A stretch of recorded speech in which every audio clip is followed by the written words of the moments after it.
Salut, c'est Guillaume Canet. Eh bien, bonjour à tous, bonjour à toutes. Ce bonjour, il est un petit peu calme, il est posé, il est grave, puisqu'effectivement, aujourd'hui, il s'agit non seulement du dernier jour de cette émission, mais également du dernier jour du Festival de Cannes. Et c'est pourquoi je vous demanderai de faire 2 secondes de silence.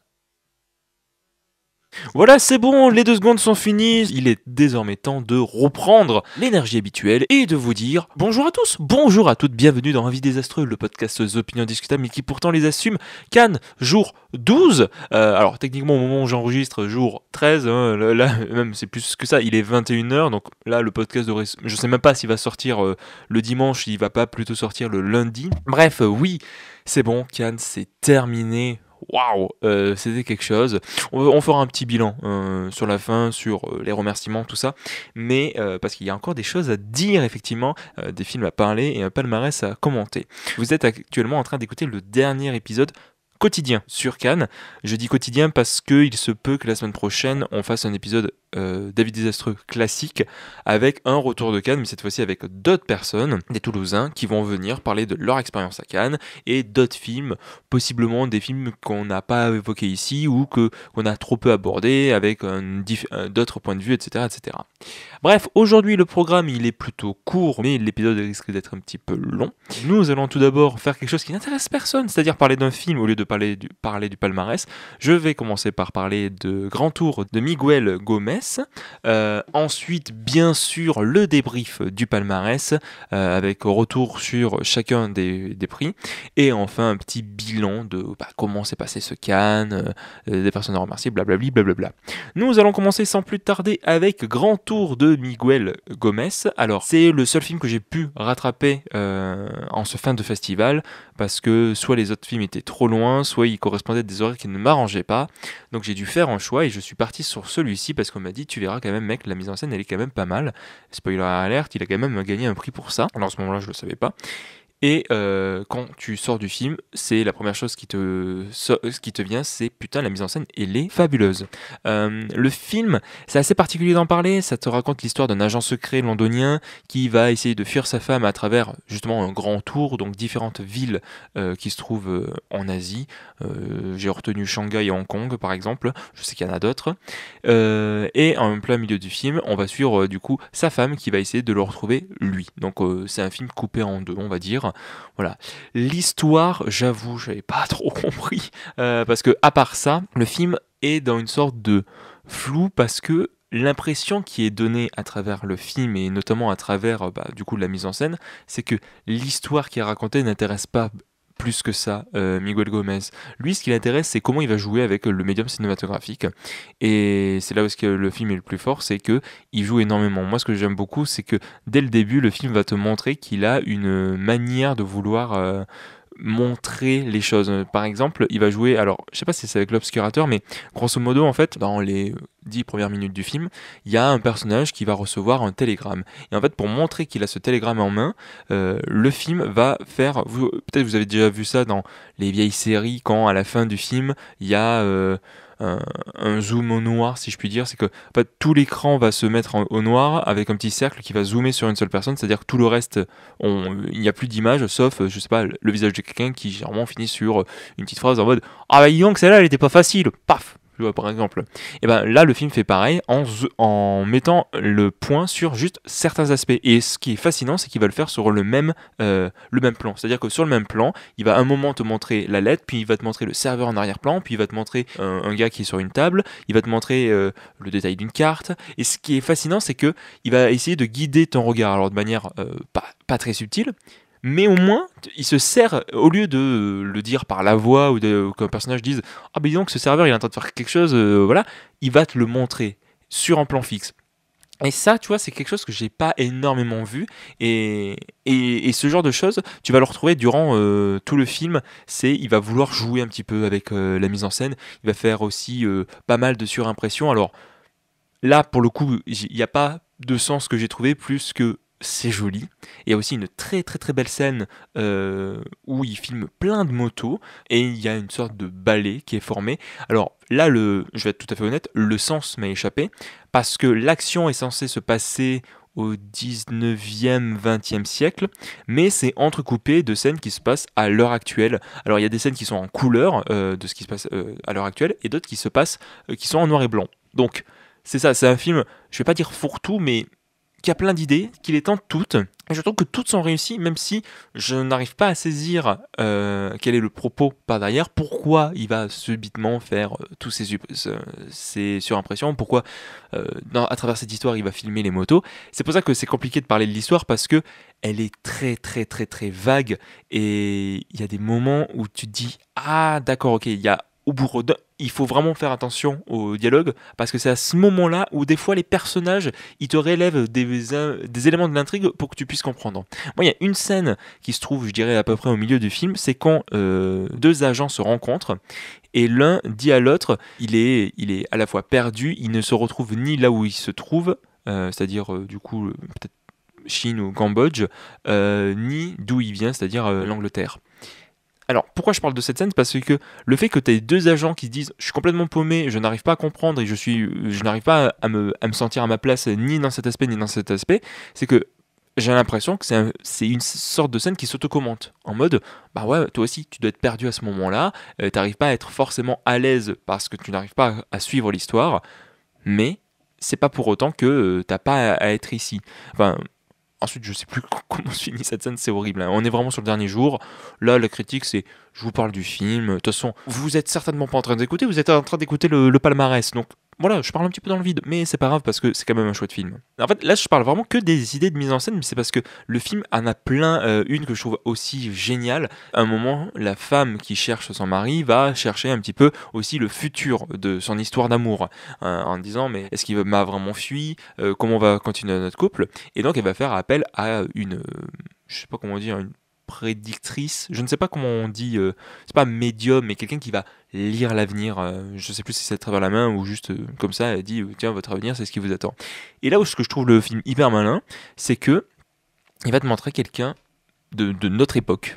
Et donc du coup tu te dis ah bah c'est quelqu'un qui pour nous est dans le présent, mais pour les personnages de l'histoire est dans le futur. Et donc le fait de me dire que quelqu'un qui va te parler du futur est lui-même dans le futur, mais à travers juste ce simple aspect qui va jamais appuyer, il va jamais te montrer, je sais pas, une montre, un téléphone, il va pas appuyer, mais dans la manière dont elle est habillée et la manière dont est géré le décor, tu comprends très vite que ça se passe à notre époque. Et c'est ça qu'il y a durant tout le film, c'est des idées de mise en scène qui sont toujours un petit peu malines. Des fois tu les comprends, des fois tu les comprends pas, mais quand tu les comprends pas, bah, tu te dis bah quand même ça reste vraiment joli. Le noir et blanc est hyper bien travaillé. Donc voilà, qu'est-ce que je peux dire d'autre? Oui, enfin, ça c'est une autre scène clé du film, c'est que le film va constamment te montrer la manipulation, la superficialité de ce que tu es en train de te voir, soit en te montrant directement que tu es en train de regarder un film, soit en te montrant des marionnettes. Et à un moment, il te montre des marionnettes, et je sais pas, quelques minutes plus tard, il va te montrer les marionnettistes, en te disant, bah ouais, il y a quelqu'un qui est derrière, qui est en train de faire tout le tour. Et ce que je comprends à travers cette scène, c'est que c'est Miguel Gomez qui te montre que bah, l'histoire que tu regardes, bah, si tu la comprends pas, c'est pas super grave, parce que on essaye juste de te manipuler à travers les images. Et c'est pour ça que je trouve que c'est un film qui est assez passionnant en termes de mise en scène. C'est juste que d'un point de vue émotionnel, c'est compliqué de s'attacher parce que c'est vraiment très flou. Mais si jamais c'est les expérimentations ou comment un cinéaste peut jouer avec le montage, avec la caméra, que ça vous intéresse, bah, je vous encourage vraiment à découvrir Grand Tour parce que c'est un film qui fourmille d'idées, que ce soit des idées de mise en scène ou certaines purement visuelles et qui subjuguent. En tout cas, moi, franchement, il y a certaines scènes que j'ai trouvées vraiment très belles. Voilà, il s'agissait du dernier film chroniqué pour cet épisode. Il est désormais temps de nous attaquer au palmarès de ce 77e Festival de Cannes. Alors, grosso modo, est-ce qu'il y a des choses que j'ai à dire? Alors oui, tout d'abord, il y a des films... what the fuck, où sont-ils? Je pense notamment à Bird d'Andrea Arnold. Alors lui, franchement... je le voyais partir avec un grand prix, il ne l'a pas eu et ça me détruit. Et puis il n'a rien eu d'autre, pas un prix spécial, pas une mention, pas un ex-aequo. Ce qui est du dommage parce que je trouve que Andrea Arnold a fait son meilleur film. Alors je n'en ai vu que 3, mais parmi les 3, je trouve que c'est son meilleur. C'est le film qui m'a le plus touché de ce Cannes. Et donc ça me frustre de me dire qu'elle part bredouille. Bon, elle part pas vraiment bredouille puisqu'elle a eu le Carrousel d'Or.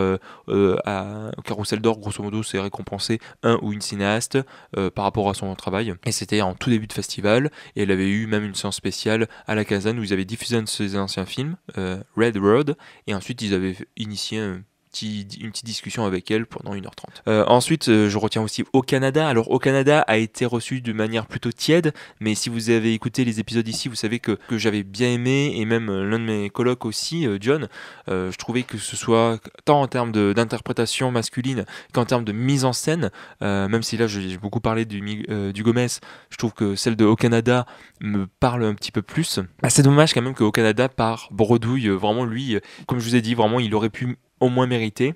Et bon, lui c'est moins une surprise, mais encore une fois tu te dis c'est dommage que t'aies rien eu. C'est la plus précieuse des marchandises. Mais bon, l'animation à Cannes, on sait, valse avec Bachir.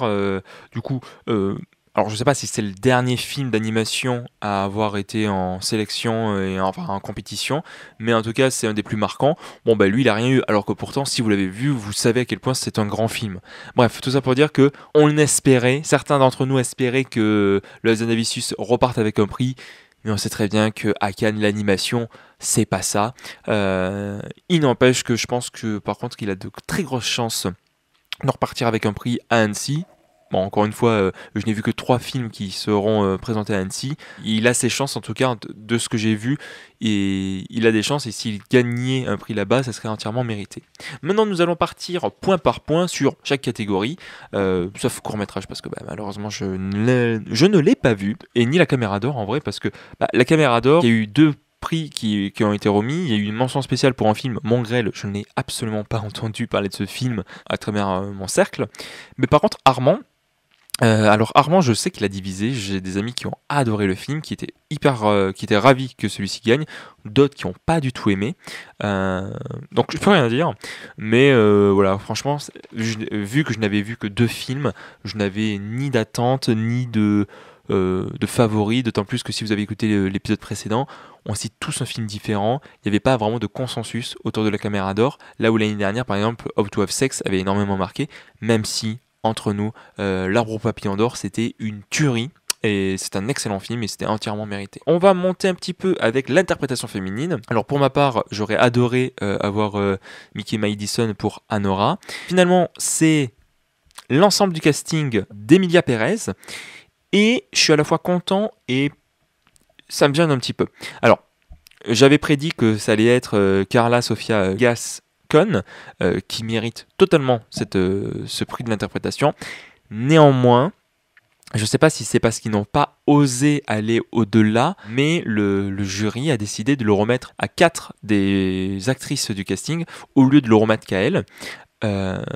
Alors quand, justement, après la conférence, une journaliste leur a posé la question de pourquoi ne pas l'avoir remis qu'à Carla Sofia Gascon, Greta Gerwig s'est justifiée en disant oui, on trouvait que c'était l'ensemble du casting, c'était une unanimité, c'était pas qu'une seule actrice qui portait le film. Bon, je suis pas vraiment d'accord parce que quand bien même les autres actrices s'en sortent bien, surtout Zoé Saldana, je trouve que vraiment Carla Sofia Gascon, c'est celle qui porte réellement le film, d'autant plus que c'est une actrice trans. Alors c'est la première à avoir reçu le prix, mais c'est dommage parce que ce soit tant pour elle en tant que ce qu'elle mérite réellement que d'un point de vue symbolique et politique, c'est vrai que ça aurait été bien que ce soit elle seule qui l'ait. Donc voilà, je suis très content quand même qu'elle ait obtenu, d'autant plus qu'il y avait elle qui est venue le récupérer sur scène, c'est elle qui est venue parler avec les journalistes par derrière, donc voilà, ça reste quand même sa récompense, et même dans l'esprit collectif, je pense qu'on sera beaucoup à dire, oui, c'est sa récompense à elle, mais pour éviter que ça gueule un petit peu trop, sachant que ça a déjà gueulé, hein, t'as déjà l'extrême droite, les fachos et les transphobes qui ont déjà repris le truc, s'indignant, etc. Bon bref, des grosses merdes. D'ailleurs, si vous le pensez, dégagez d'ici. Hein. Il y a déjà eu ce genre de réaction, et peut-être qu'ils avaient peur que s'il n'y avait qu'elle qui allait la voir, les réactions auraient été disproportionnées. Donc ils ont peut-être voulu dire ah non, c'est pas qu'elle, c'est l'ensemble du casting, comme ça il y a aussi du coup Selena Gomez, hein, ça devrait vous plaire ça. Bref, voilà. Au niveau de l'interprétation masculine, donc j'aurais adoré que ce soit Jeremy Strong. J'avais prédit Ben Whishaw, finalement c'est Jesse Pillman. Et alors, je sais pas trop pourquoi, mais j'ai l'impression de faire partie de ceux qui trouvent que c'est mérité.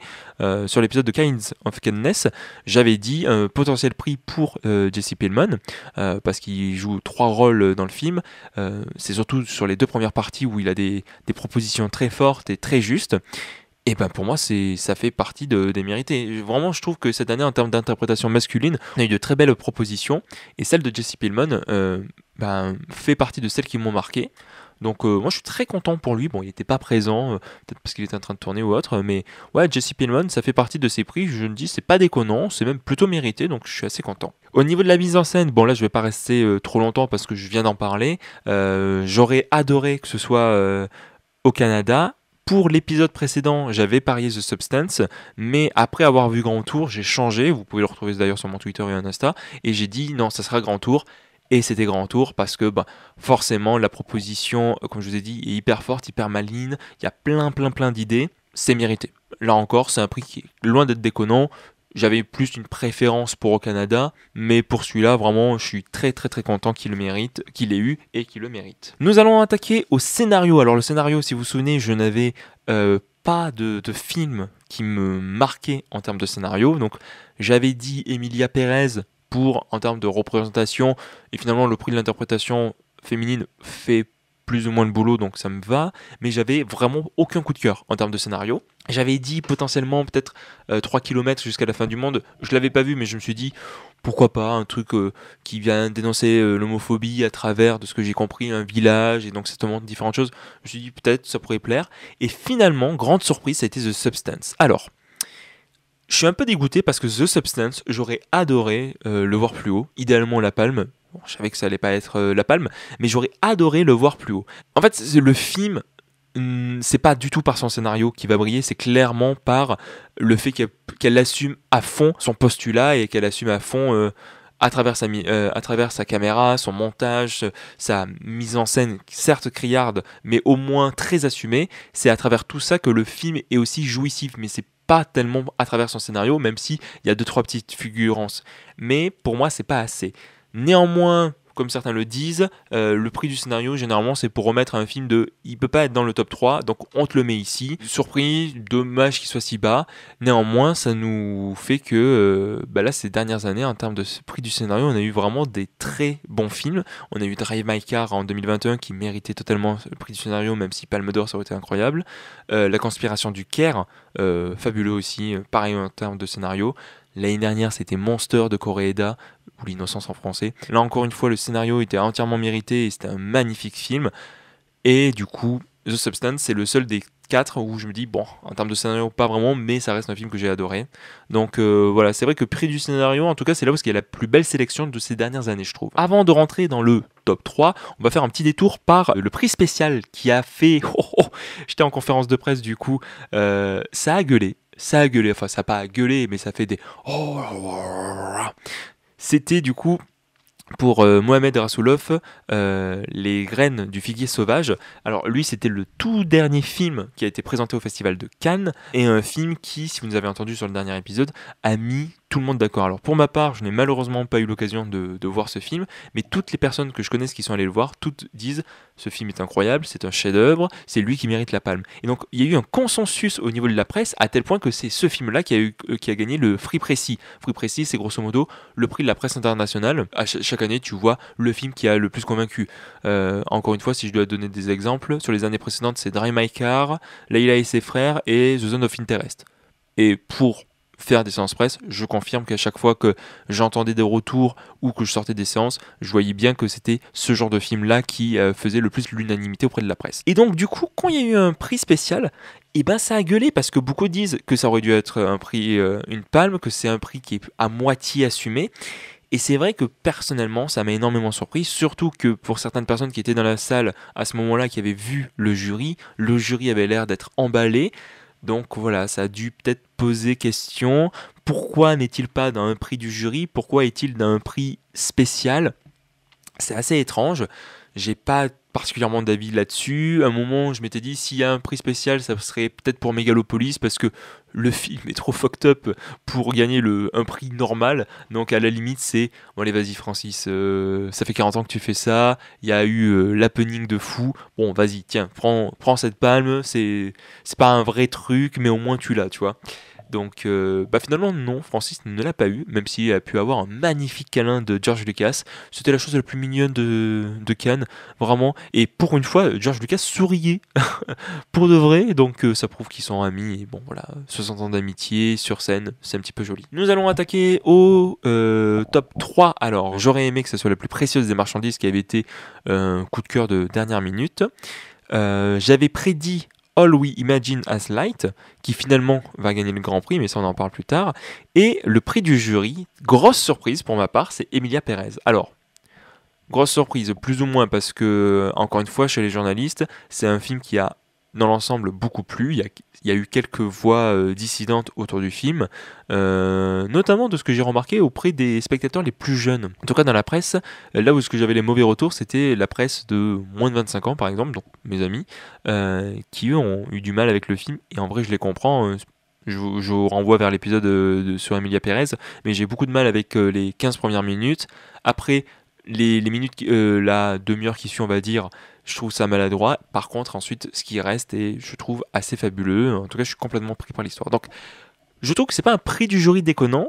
Le seul truc qui me surprend, c'est que il a eu un prix de l'interprétation auparavant, et il me semblait-il qu'on ne pouvait pas cumuler différents prix. Alors ensuite j'ai eu différentes versions, on m'a dit oui, alors tu peux pas cumuler ça avec la palme, si t'as la palme tu peux pas rien avoir, si t'as l'interprétation tu peux avoir un autre truc par derrière, donc j'ai pas très bien compris.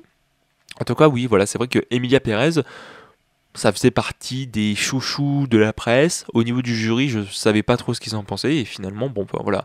Donc, c'est vrai que Emilia Pérez, 2 prix. Interprétation féminine, c'est l'ensemble du cast. Et après, prix du jury pour Audiard.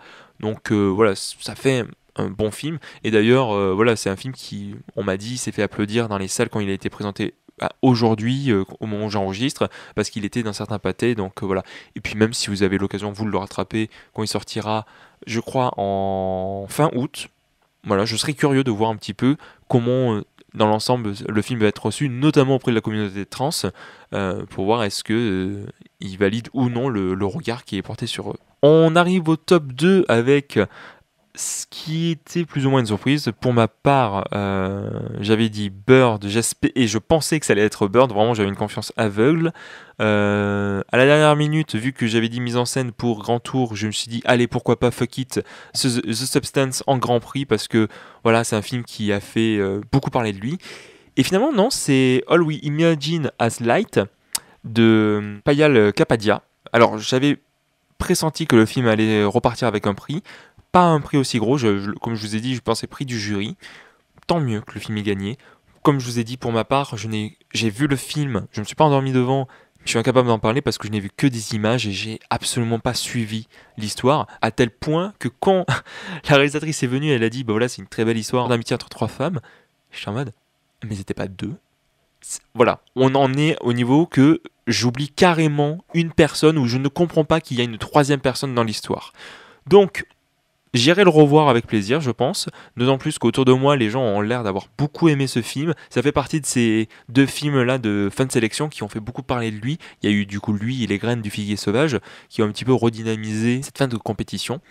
Donc je me dis, bon, j'irai le revoir, je pense, parce que il y a peut-être possibilité que je puisse enfin apprécier, mais en dehors du Festival de Cannes, parce que vraiment, j'étais pas du tout dans les bonnes conditions pour recevoir ce film. Et enfin, la Palme d'Or. Alors pour ma part, comme je vous ai dit, j'espérais que ce soit The Substance sans y croire.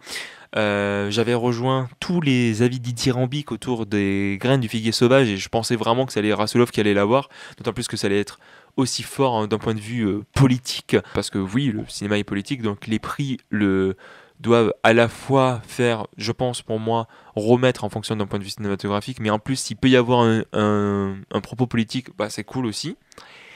Et finalement, c'est Anora. Alors, je fais partie de ceux qui ne vont pas être dithyrambiques, c'est-à-dire que j'ai vu pas mal de personnes autour de moi. Margot, autour de ce micro, avait partagé son enthousiasme envers ce film, envers Sean Baker de manière générale, et avait dit c'est ma palme personnelle. J'avoue, je comprends pas trop. Attention, c'est pas un mauvais film, hein, je trouve que c'est un film vraiment correct, je passe un très bon moment devant, mais de là à avoir une palme, je suis pas très sûr. Vraiment, je suis pas très sûr que ce film mérite la palme. Alors, peut-être suis-je passé à côté de quelque chose, sous quel cas j'irai le revoir. L'année dernière, par exemple, pour Anatomie d'une chute, j'étais allé le revoir, j'avais réévalué le film, même si pour moi, selon moi, d'autres films ils le méritaient plus, notamment La Passion de Dodin Bouffant. Mais c'est vrai que je suis assez dubitatif. Je vais pas partager l'enthousiasme qu'il y a eu auprès de certains journalistes, auprès de la foule qui était vraiment content. Tant mieux pour Sean Baker, mais voilà, c'est pas une palme partagée, on va dire. Deux petites fun facts. C'est la 5e année consécutive que Néon, c'est un distributeur, alors je sais pas si c'est aussi un producteur, mais c'est un distributeur de films qui gagne la palme. Sur les années précédentes, du coup, il y a eu Parasite, Titan, Triangle of Sadness, Anatomie d'une chute et du coup maintenant Anora. Et Le Pacte aussi, ça fait 2 années de suite entre Anatomie d'une chute et Anora. Et aussi, depuis 2003, c'est la 3e palme d'un film américain qui gagne le prix. La dernière fois, c'était pour The Tree of Life, c'était en 2011, et c'était remis par Robert De Niro, acteur américain. Et sinon, c'était 2003 avec Fahrenheit 911, je crois, le film de Michael Moore, qui avait eu la palme et remis par un réalisateur américain, Quentin Tarantino, même s'il avait dit qu'il préférait quand même Oldboy. Bon, bref, tout ça pour dire que les dernières palmes américaines ont été remises par des Américains. Voilà, c'est juste une fun fact. Hein. Je suis pas en train de dire, oh oui, les Américains qui préfèrent que leur ciné ou je sais pas quoi. Non, non, non. D'autant plus qu'il y a eu d'autres acteurs, actrices, réalisateurs, réalisatrices américains qui ont remis à d'autres prix. Je pense à Tim Burton qui a mis ça au c'était cool pour Oncle Boomni. Voilà, le débrief est terminé. Je trouve ça ok dans l'ensemble. Il y a des prix que j'ai vu arriver. Alors il y a des films, comme je vous ai dit, j'ai pas vu Les Graines du Figuier Sauvage. All We Imagine as Light, je peux rien dire autour du film, donc voilà. Mais comme je vous ai dit, selon moi, il manque des personnes, donc c'est dommage. Ça va être la partie bilan, donc là j'ai plus rien.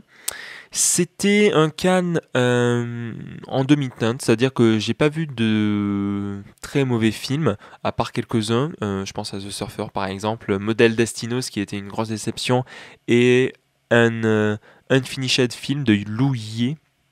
C'est pas bien, mais j'en ai pas parlé donc c'est normal que ça vous dit rien. C'était aussi un Cannes très fatigant, puisque c'est la première année où je tiens un podcast quotidien avec le montage. Donc courir entre 2 séances pour enregistrer, monter, mettre en ligne, c'était quelque chose. J'ai vu 35 films de mémoire, plus 2 courts-métrages. Il y a eu quelques rencontres, notamment celle de George Lucas, Studio Ghibli, des conférences de presse, que ce soit celle de The Substance, celle de La plus précieuse des marchandises. Donc ça a été un Cannes très complet. Mais de l'autre, ben, c'est toujours un plaisir d'y être. Il y a quand même eu de très bons films. Je pense à Rendez-vous avec Pol Pot qui sort du coup la semaine prochaine, le 5 juin, donc dans une semaine et demie plutôt, qui est un chouette film. Je pense à Flow, je pense à Bird, à évidemment The Substance. Donc il y a quand même eu de très bons films, je trouve, des vrais coups de cœur. Et puis aussi, voilà, vous remerciez vous d'avoir été présent chaque jour avec pour certaines des messages. Si je devais remercier une personne en particulier, ça serait Karine qui était là chaque jour, qui m'a fait des commentaires pour me dire comment ça allait, mais aussi pour me dire quand ça allait pas. Hein. Mais je la remercie beaucoup parce que bon, je me suis dit bon allez c'est cool, il y a quelqu'un qui est là, qui écoute chaque émission, donc ça fait vraiment plaisir d'avoir quelqu'un qui est vraiment actif et présent. Je remercie aussi toutes les personnes que j'ai vues à Cannes avec qui on a fait plusieurs séances. Tout d'abord ma coloc, Margot, Louane, John, je les remercie. Je les remercie aussi d'avoir accepté volontiers de participer aux émissions, parfois jusqu'à très tard, mais ils ont été présents, donc je les remercie beaucoup. Je remercie également Margot de Cinéverse, Ali du Duel, Hugo de Daily Movies. Je pense aussi à Riyad, Yuna. J'aurais bien dit Cilia, mais on s'est à peine croisés. Qui d'autre? J'oublie des gens, c'est horrible. Nicolas Martin de Réaliser Sans Trucage, on a fait une séance ensemble. C'était Simone de la Montagna et c'était vraiment chouette. Emma Jobert, évidemment, avec qui on a fait quelques séances ensemble, qui m'a gardé des places, avec qui on a pu un petit peu discuter. Je pense aussi à Arthur Sios, qui a été très sympa lorsque je l'ai rencontré. Je pense alors à Millie Jones, qui je sais pas trop comment ça s'est fait, m'a permis de rencontrer William Dafoe ainsi que Diane Kruger, mais surtout William Dafoe. C'est mon acteur préféré, donc j'étais vraiment trop content de le rencontrer, même si j'ai pas pu parler avec lui, ni interagir ou quoi que ce soit. Au moins, il y a eu cette rencontre, donc voilà, ça aussi, ça fait partie des très gros trucs qui me marquent, qui ont marqué un petit peu ce festival. Le festival de Cannes aussi, la partie presse du festival de Cannes qui a eu vraiment de m'avoir fait confiance et d'avoir accepté que je puisse venir en accréditation presse avec ce podcast. Ça fait plaisir et je me sens vraiment privilégié, même si, comme je vous ai dit, c'était une grosse charge de travail. Je suis vraiment reconnaissant que le festival ait pu permettre que un, entre guillemets, si petit podcast ait pu se faire, un podcast en plus toulousain, donc vraiment la plupart des gens que je rencontrais venaient de Paris. C'est cool de se dire, bon ben voilà, je sais pas s'il y avait d'autres journalistes de Toulouse, en tout cas je suis content d'avoir représenté ce podcast toulousain qui était présent à Cannes. Si Victoire, bien sûr, évidemment Victoire, on s'est vu beaucoup moins ces années-là, mais voilà Victoire. Et peut-être si à la limite, je pense aussi peut-être à Didier Alouche et Coralie Farja pour la conférence de presse après la clôture, pour leur gentillesse et le fait qu'ils aient souri à la question que je leur ai posée. Je suis très content d'avoir pu poser la question à Coralie Farja, qui est une reine, honnêtement. Donc voilà, j'espère vraiment par le plus grand des hasards et pas sur Toulouse, j'espère pouvoir l'avoir en interview. Si l'équipe de Condor, évidemment, Condor Film, qu'on s'est rencontré après le film de Guillaume Braque, très gentil également, vraiment merci à eux pour leur gentillesse, leur accessibilité et toujours partant, leur enthousiasme. Je pense aussi à Darius, un journaliste allemand que j'avais rencontré l'année dernière. On s'était beaucoup plus vu l'année dernière, on s'est un peu moins vu cette année, qui me met toujours au défi parce que je dois lui parler en anglais et à chaque fois mon anglais est pitoyable, et qui a le peu de fois qu'on s'est vu, il était toujours présent, toujours souriant, et qui a fait toutes les photos, qui faisait une photo à chaque fois que je participais à une conférence de presse. Il était absolument génial. Donc merci à toi Darius, même si tu n'entendras probablement jamais cet épisode puisqu'il y a peu de chances que tu puisses le comprendre. Alors là, de souvenir, je n'ai plus d'autres personnes. Il y a forcément quelqu'un que j'ai oublié, donc merci à toi. Et je me répète encore une fois, mais merci à vous d'avoir suivi, d'avoir été aussi présent, parce que vraiment, on a fait des stats qu'on ne fait jamais habituellement, donc waouh, merci vraiment. On espère que toutes les personnes qui nous ont découvert à travers ces petites capsules, on espère que vous allez rester, vous allez continuer à répondre présent pour les autres épisodes. J'ai hâte que vous puissiez découvrir l'équipe de choc que forme habituellement Avis Désastreux, que voilà, l'aventure va continuer à vous plaire. N'hésitez pas, du coup, tant que nous y sommes, à partager ce podcast, à le noter sur vos plateformes préférées, que ce soit sur Apple Podcast, sur Spotify. N'hésitez pas à mettre le petit 5 étoiles, ça nous fait plaisir et ça peut nous permettre de nous soutenir et de grandir un petit peu et de pouvoir l'année prochaine repartir à Cannes et faire ensuite d'autres festivals si l'occasion s'y prête. Qu'est-ce que j'ai à dire ? Oui, si aussi, j'en ai un petit peu parlé dans les précédents épisodes, mais je le redis, d'ici 3 semaines, l'une des membres d'Avis Désastreux, Julie, va à son tour couvrir un autre festival, le festival d'Annecy. Donc voilà, donc si vous aimez les festivals, il y a un autre festival qui va être couvert. Je lui souhaite bon courage, même si c'est moi qui ferai le montage quand même, donc ça lui allégera la tâche. Quoi d'autre ? Non, je pense que c'est tout. Je me perds. Cannes, c'est fini. Ça fait quelque chose. On va retourner à notre petite vie quotidienne, fait de beaucoup moins de films, beaucoup moins de gens, beaucoup moins de soleil, beaucoup moins de plages, beaucoup moins de salles différentes, beaucoup moins d'émotions peut-être, ou pas. Plus d'émotions, plus d'amis, bref. Voilà, merci, et en attendant que l'on revienne, allez voir des films, et n'oubliez pas, le meilleur avis qu'on puisse avoir, c'est celui de se dire, allez, Cannes c'est fini, vivement l'année prochaine. Salut, des bisous, et à dans un an on espère. Salut, ciao.